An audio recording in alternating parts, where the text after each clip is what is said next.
بسم اللہ الرحمن الرحیم۔ دنیا کی حقیقت کا عجیب مثال۔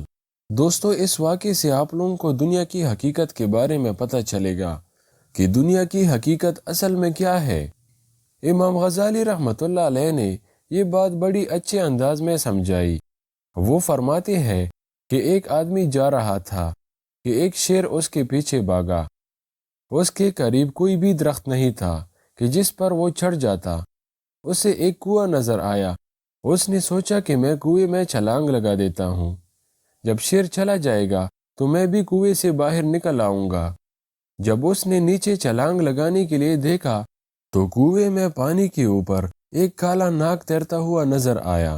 اب پیچھے شیر تھا اور نیچے کنویں میں کالا ناگ تھا، اور زیادہ پریشان ہو کر سوچنے لگا کہ اب میں کیا کروں۔ اسے کنویں کی دیوار پر کچھ گھاس اگی ہوئی نظر آئی۔ اس نے سوچا کہ میں اس گھاس کو پکڑ کر لٹک جاتا ہوں، نہ اوپر رہوں کہ شیر کھائے اور نہ نیچے جاؤں کہ سانپ ڈسے۔ میں درمیان میں لٹک جاتا ہوں۔ جب شیر چلا جائے گا تو میں بھی باہر نکل آؤں گا۔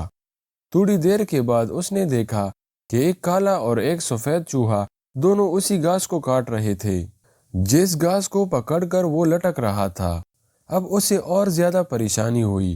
اس پریشانی کے عالم میں جب اس نے ادھر ادھر دیکھا تو اسے قریب ہی شہد کی مکھیوں کا ایک چتا نظر آیا۔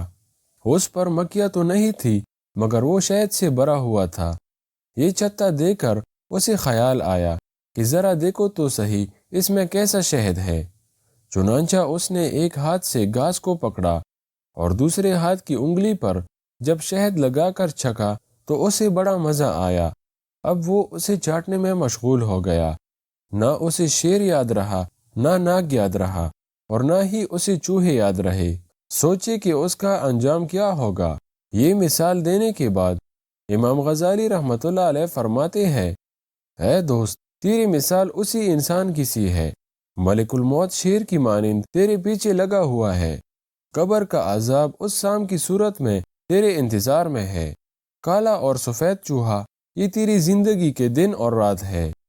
گھاس تیری زندگی ہے جسے چوہے کاٹ رہے ہیں، اور یہ شہد کا چتا دنیا کی لذتیں ہیں جن سے لطف اندوز ہونے میں تو لگا ہوا ہے۔ تجھے کچھ یاد نہیں۔ سوچ کہ تیرا انجام کیا ہوگا۔ واقعی بات یہی ہے کہ انسان دنیا کی لذتوں میں پھنس کر اپنے رب کو ناراض کر لیتا ہے۔ کوئی کھانے پینے کی لذتوں میں پھنسا ہوا ہے اور کوئی اچھے عہدے اور شہرت کی لذت میں پھنسا ہوا ہے۔ یہی لذتیں انسان کو آخرت سے غافل کر دیتی ہے۔ اس لیے جہاں ترک دنیا کا لفظ آئے گا اس سے مراد ترک لذت ہوگا۔ میرے بھائیو، یہ تھا دنیا کی حقیقت کے بارے میں واقعہ۔ تو لہٰذا اس ویڈیو کا مقصد یہی ہے کہ ہمیں دنیا داری صرف ضرورت کے مطابق کرنی چاہیے اور مقصد آخرت کو رکھنا چاہیے، اور دنیا کی لذتوں کی چکر میں کہیں اپنا آخرت خراب نہ کر لے، کیونکہ آخرت کی زندگی ہمیشہ کی زندگی ہے۔